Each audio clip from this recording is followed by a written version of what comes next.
Okay, so today we're diving into a topic that is just absolutely essential for any apprentice: professional boundaries. Seriously, think of these as your personal toolkit for building a safe, respectful, and, successful career right from day one.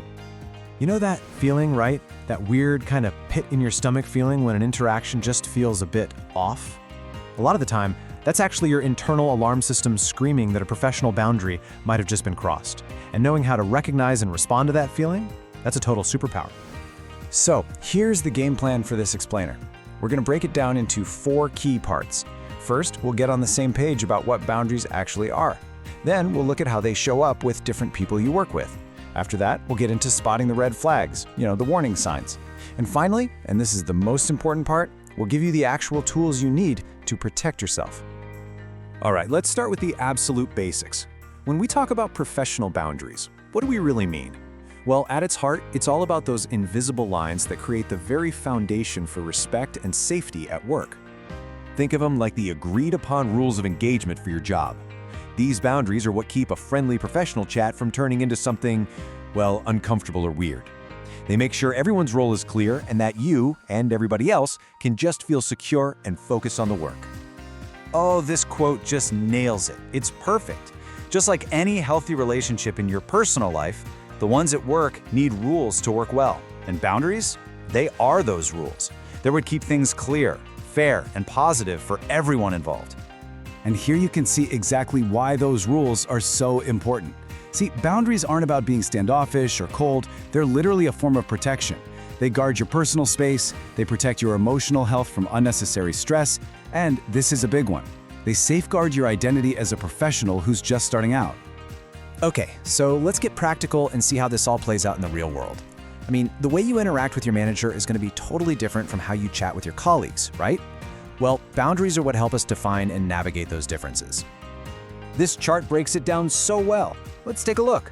With a manager, it's all about training and supervision, healthy stuff.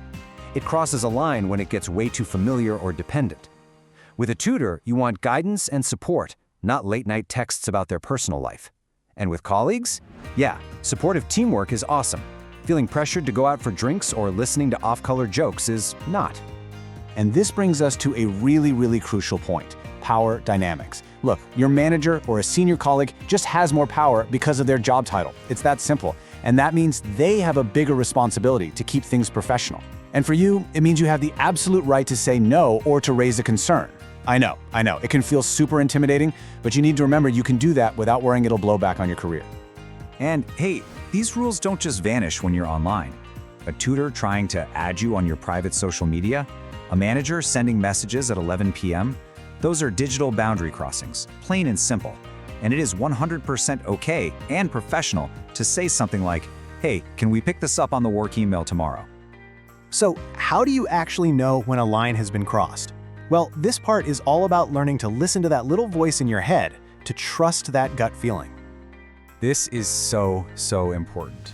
That feeling deep in your gut that something's not right, that's not you being too sensitive. It is a valid, reliable signal that you need to pay attention to. Seriously, your instincts are your best first line of defense. We also have to talk about how, in some very serious cases, repeated boundary crossing can be part of a manipulative pattern called grooming. This isn't just one awkward moment, it's a process. It often starts really small, maybe with extra flattery or special attention that makes you feel singled out. Then it can move on to creating secrets, isolating you with phrases like, "Let's just keep this between us." Recognizing this pattern is absolutely critical to stopping things before they get worse. Okay, we've defined the lines, we've talked about the red flags. Now for the most empowering part: how to actually stand up and protect yourself. Sometimes you don't need a big, dramatic confrontation. All you need are a few simple, polite, but really firm phrases. These aren't aggressive, they're just clear statements about your professional limits. Just having a couple of these in your back pocket can make it so much easier to respond right in the moment. Let's just get one thing crystal clear, because this is where a lot of us get tripped up. Setting a boundary is not rude. It's an act of self-respect. It tells other people that you take yourself and your job seriously. You could even say it's one of the most professional things you can do. So what if someone just doesn't get the hint?